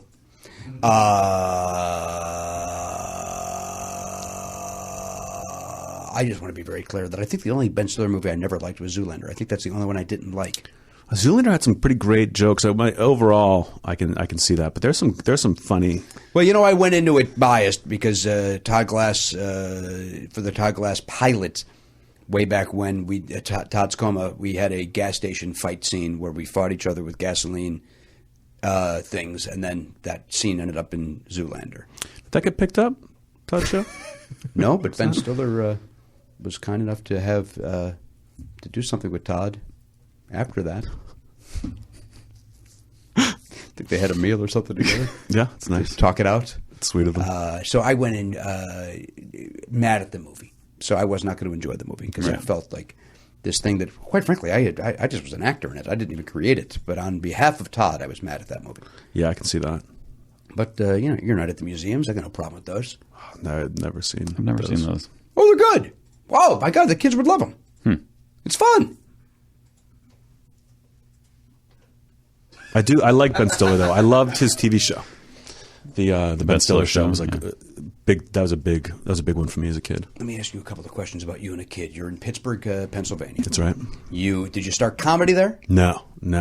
I left Pittsburgh, went to school in New Orleans for 4 years, and then came out to L.A. and for like a year was kind of aimless, like looking for how I was going to work out here. So then what made you move here? You moved here to start... I had gotten an internship at like a production company, like in between, like before I graduated, like between junior and senior year, I had an internship out here. So it was just, I didn't know what I was going to do, but I just knew I had been to LA before. Maybe I'll come out and use what I learned with the internship out here. And it was worthless. Like no one would hire me. I was like working a lot of odd jobs and then thought if I could do anything, what would like my dream job be? And I thought I would want to be a joke writer for like a late night show, just sitting with a bunch of other funny people being funny all day.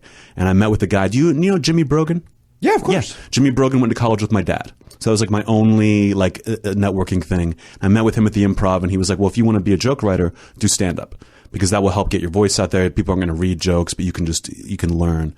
And so I just was like, okay, and just took a class, and then saw the movie Comedian and ran with it. Yeah. So you're the one guy. You took the class and you found it helpful, and it very helpful. And people kind of shit on comedy classes, but I think there's things you can get out of it. Sure. Like I learned just how to take the mic out of the stand and little things that I wouldn't have known if I just gone to an open mic and just bombed. I probably wouldn't have gotten on stage again. Right. Because I had that kind of structure, and it was like a safe place to kind of work on things. And then you do like the final class at the belly room at the Comedy Store, in front of friends. That it was. I was very glad I did it, and I think that in order to break the rules, like the guy who teaches the class takes a lot of credit. He'll be like, Anthony Jeselnik trained with me for 3 years, and it's like, okay, man, I showed up at your class, but I wanted to break all these rules, but I had to know what the rules were in order to do that. So it was helpful, but it wasn't like they taught me how to be funny. You can't do that. Yeah. And I stand by that. I always defend the comedy class too, because I think for the most part it can do that. It can get a guy like you who's got the talent, has got it in him, get him comfortable. Or it's for the guy that wants to be better at his job when he has to give a speech or whatever. Exactly. It's comics are they like to just get up on their fucking high horse about how comedy classes are doing nothing but stealing money. I don't 100% agree with that. I think that if you need to take a writing class, you take a writing class. Nobody thinks that's fucking crazy. You want to learn how to type, you take a typing class. It's like, apparently if you want to be the secretarial program, and then get your lunch for your boss. Ladies have to work too, is what I'm trying to say. The comedy class always gets a bad rap, and I think it's unfair because it's not a shortcut. People think like, oh, I did this, so I don't have to go to open mics. Like, I'll just go straight to the next level. You need to do every open mic. Like, yes. You can't. It doesn't mean you're like ahead of anyone else. And people try to say that's the case. Yeah, take the class. Do it. People, I always say when on the road, like, how do I get into this? You do it. I said, or if you want to take a class to get comfortable, take a class. Yeah. Because if you really don't know if you're living in Peoria, Illinois, and you literally don't know what to do, and the comedy club is having a class, why not? Mm-hmm. Why not go every Saturday afternoon and be around other like-minded people that want to try doing comedy, and maybe you make some friendships, and then you go to the open mics together.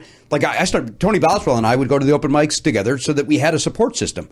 And if we bombed, then you laugh about it afterwards, or you feel bad about it, but you had each other. Mm-hmm. And because there's nothing lonelier than going to an open mic by yourself, where you're not part of the group that's already there as open micers, and you're not being paid.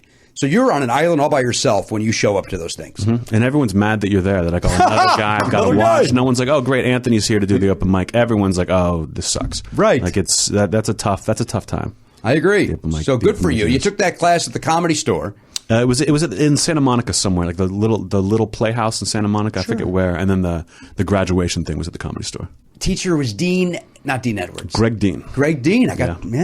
Yeah, still doing it. He is, mm-hmm. And that's the guy that advertises in like your back page or backstage. I think so. But he had a book, and I was working at Borders Books on La Cienega when I first moved. It was my first job out here, and it was the thinnest book on comedy. But I was like, oh, I'll read this. And at the end of the book, it was just like, this guy teaches classes in Santa Monica, so I signed up, and yeah. Did you ever then do stand-up at that Borders? They used to do stand-up there. They did, and I was not. I remember like seeing like Andy Kindler, Sarah Silverman like on a show over there. Maybe Odenkirk was even there. Maybe I even saw you. Maybe. But I never, I was too, I never wanted to meet someone that I looked up to until they had like seen me perform, at least knew me as a comedian. You know, so I was always kind of shied away from, I didn't want to be a fan. You know, never wanted that. But yeah, it was a pretty cool show there. It was neat. Yeah. That's I used to perform there probably once a month when I first moved here. I think it was a monthly show, and we'd all show up there and yeah, it was a good one. Bother people that are trying to read their books. You know, other guys, people are trying to do their homework. Homeless people enjoying their tea. That was it. Yeah, that was it. And then we'd run our mouths, and then it was always funny watching the guys get mad at those people for not laughing. It's like, they don't want you here. Yeah, yeah, you're interrupting them. You're interrupting them. Your little program. Yeah. Perfect. Now listen, Anthony, do you like games? Oh God, I feel like I've got to say yes. Yeah, you kind of got to do it at this point. Yeah, I love them. Here we go. 7 and 7. Am I supposed to say something? No. No. I love the awkward silence. The ramp up to nothing. No, another thing, I don't know anything about you. Now, when you showed up at Amoeba that day, you're with a friend. Are you and that friend, are you a couple? No. You're just friends? Just friends. Great. All right. Do you have a lady friend? I do not. Live your life, right? You're handsome. You're from television. Get out there, swing it around. Yeah. Banging everything you can, right? Enjoy yourself. Yeah. Right? I was your age once, you fuck. Your age. Young guy. 29 years old. 29? 36. You look great. Thank you. All right, here's the deal. I'm going to give you a category. You're familiar with Pyramid? Familiar with that game? Loosely, yes. Matt, explain the rules, if you would, please. He's trying to get you to say a word, but he can't say the word, so he's going to give you clues. So you're trying to guess. Password. Yeah. Okay. Like it's like literally 50% of all game shows follow this basic formula. Here's the categories. Anthony Jeselnik. General knowledge, celebrities, TV shows, movies, music, sports, food, or animals. We don't do general knowledge, food, or animals. They're for children. How about let's go celebrity? Here we go, celebrities. Matt, are you playing along as a team? Or do you want help, or do you want to go fly solo? Let me fly solo on one, and then maybe we'll bring you in depending on how. Okay. We're also going to have you give at some point. What happened? I don't know. I locked up. I made a noise. Did you hear that noise? I did. And I kind of felt like I was choking on my own throat. I thought it was because something was wrong with the app. I don't know. No, it was me. I was trying to breathe. All right, here we go. 3, 2, 1. Oh my God, he used to be married to Amy Poehler. Oh, Will Arnett. Yeah. The newest James Bond. Daniel Craig. Yes. She was in Mystic Pizza. Pretty Julia Women. Roberts. Yes. He passed away. He's got a brother named Kevin. He was a fat guy in SNL. Chris Farley. Yes. He's in Spy. He's the other guy. He's Jason Statham. Yes. He was on General Hospital. He was also in Not a chance. Pineapple Express. Oh, James Franco. Yes. He's leaving The Daily Show. Jon Stewart. Yes. Rats off a sinking ship. 20. That's good, but you gave yourself too many points for the Will Arnett thing. He hadn't said anything. He said Will, and then I pressed. I thought he was going to finish that sentence. Yeah. So I don't disagree with you, Matt. That's a solid 19. That's a hard castle. I'm going to take 1 point away. I'm going to score a jest. At least. Thanks, Matt. I don't disagree with him. I don't know who should get, like, if we're talking about everyone getting points, do you think the giver should get the points or the receiver should get the points? Boy, that's a great question. That's a good question. Sometimes it feels like the receiver is the one who's doing all the work, but sometimes the clues are so good that anyone could have gotten it. It's almost like, though, who gives a shit? Well, here's the thing. We're playing. You don't know the stakes here. No, I have no idea. I assume the stakes are very low. The winner, whoever wins, gets to move into the apartment at Elliot's apartment. Oh, that's not bad. So just think about that. Yeah, 19's not going to cut it. You can be Culver City adjacent if you win this. Who's the high score? That's who was it again? Garen? I think Jay Keith just got 30. Oh yeah, Jay Keith Van Stratton. Nobody's going to beat this. Nobody's ever going to beat Jay Keith Van Stratton. Was that the top? Who was it before him though? It It was. was a lady, wasn't it? Well, you had 27 on animals. Janet and Matt had 26 on movies. There we go. That's the one with animals doesn't count. All right, here we go. Who's giving now? You want me to give? Anthony gives to me. All right. Yeah. Just hit end at the top and then. Show him how to do it, Matt. Yeah. Explain that you have to press the button. When it comes up. Okay, so yeah, the clue's going to come about a card, and when he gets it right, you tap the card. If you want to skip, there's a skip button at the bottom. But the faster you do it, the more points you get, so you got to go fast. I'm gonna fuck this up. Are we playing? Is it celebrities again? Do you want to do celebrities? Is that what it said? No, we're not. No. TV shows. TV shows. Okay, so as soon as I hit this button, we are playing. No. But when the cards start, when you tap the card, that's the faster you tap the card, the more points you get. So once I hit TV shows, we don't start the game. No, it's going to count down. Okay, so I'm going to hit TV shows now. Yeah. All right. So blue team starts. So okay, let's go blue. Are you ready? Yeah. Okay. He's shaking like a leaf. Okay. Will Smith TV show. Prince of Bel-Air. Fresh Prince. Late night show on ABC. Jimmy Kimmel. NBC. Gay guy roommates with a girl. Will and Grace. 24. Kid for Sutherland. Main character. Jack Bauer. Ashton Kutcher. Celebrities. Punked. Do. Psycho? No. Helicopter crash in the movie version. Twilight Zone. Okay. Office door. Someone's calling us right now. That's my phone. My phone's ringing. Hold on. Oh boy, It's never happened. that's never happened before. I'm not popular. Do was a pretty good It was clue for Twilight It was a Zone. great clue, and I mucked it up. I think we got to Oh, start. that was the last one. Oh no, there was another one. What was that? Oh, I guess it didn't happen. Should we? Do you want to? How do we time it manually? I don't think we can. Did you see the last clue? No, I did not. It's down there. We'll play it untimed and see if you can get it. Okay. 7, 6. That won't be 5, Shonda Rhimes. 4, 3, Hospital. 2. practice. One. Perfect practice. Practice Before that. Jesus, I know her, and it's not Scandal. 50 Shades of. Grey's Anatomy. Yes. Okay. That was so. I think we got 1 point for that at the most. No, we ran out of. What are you talking about? I stopped counting a minute ago. Yeah. So. You were very generous with your own scoring system. That wasn't good. That's on me. Those were all on me. All right, Matt, you want to give, and then we'll let. I think we have to blame the fact that the phone just started ringing in the middle of the I game. think that's like got that plays into this. I don't know if Yeah. that affected the first 6 We're doing clues. pretty well. Are you giving? Or you give it to Anthony? Should I give it to Anthony? I'll stand. Sure. All right. What do you want to play? Movies, TV shows, music, sports? You guys do that. I'm going to look up and see what kind of response we're getting on that trade. We'll see. Let's see. You know what? I'm going to let you pick. Okay. Let's go movies. Okay. Haven't done that yet. And I feel like I know movies. Here we go. Oh, it's Will Ferrell. He goes to college, joins a frat. Old school. This is Chevy Chase. He takes his kids across the country to Wally Vacation. World.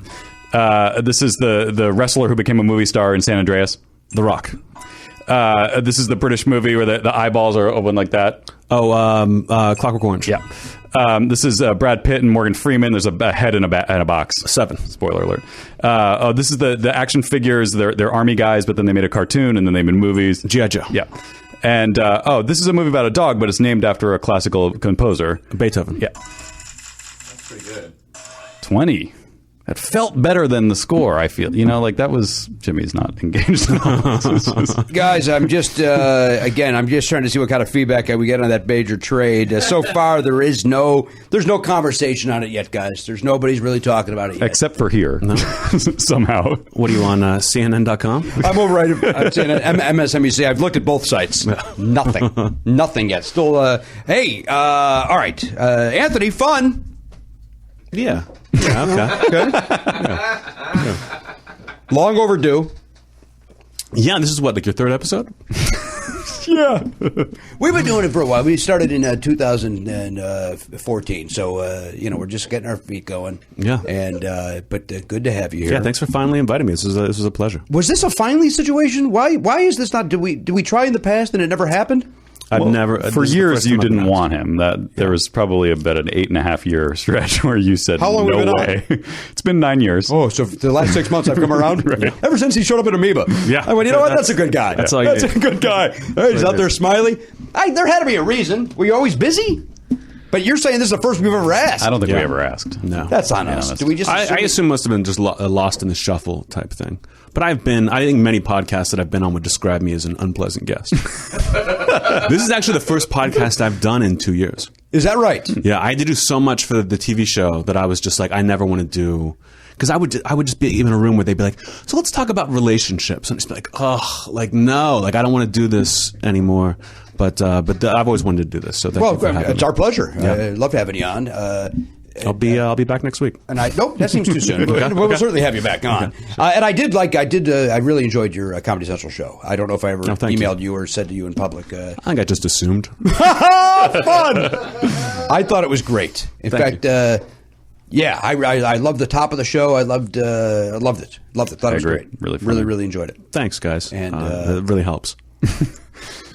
We did. Yeah, Should I have told somebody sooner? We were very private about our feelings when it was on the air. We didn't mention on our show certainly, nor did we. Well, is make it any fair to effort say, Matt, we were angry? Well, yeah, Anthony probably remembers that too. We were doing a pilot for Jimmy at the same time. Same time. You were doing your pilot for the Jeselnik Offensive. But wasn't your thing for TBS? No, it's Comedy Central to be part of these jokes. Oh yeah. I remember that. It was I think we asked you to be on our pilot. I emailed you and said, "Hey, do you want to?" Or maybe it was just for one of the warm-up shows. And you said, "Is this for the show that I'm competing against?" Oh yeah, This is when they got like everyone like a battle royale to, and then just like, I mean, we could talk about this for a while, but I certainly have feelings. It But, was it was our show. I think we were only in contention because we had three writers on stage, so it fell under the category of panel show, even though it wasn't a panel show. But it was like one of those, we got to get a panel show. Yeah, and that's then what we everybody- all lost to Hardwick. But you were on for what? You had 2 seasons, Yeah. and rightfully so. It was great. Thank you. And yes, we can talk about that at length off the air. Anthony Jeselnik, we'll get your plugs and we'll put those in later. Hey, Garen, great job today. Let us know about Comedian. You sound better than you've ever sounded. Can you do the show like this from now on? It does sound great, doesn't it? Yeah, it's like something about your face having something to lean against.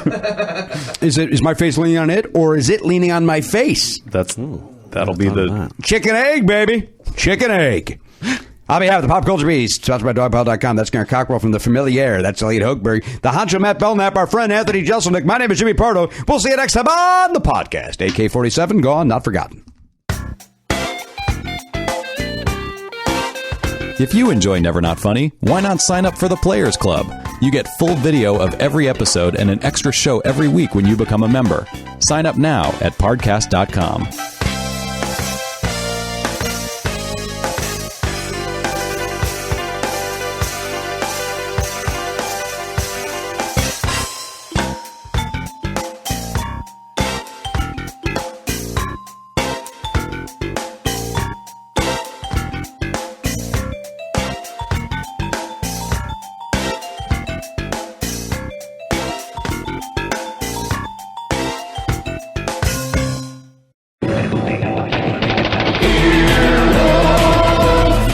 This has been an Earwolf Media production. Executive producers Jimmy Pardo, Matt Belknap, Jeff Ulrich, and Scott Aukerman. For more information, visit earwolf.com.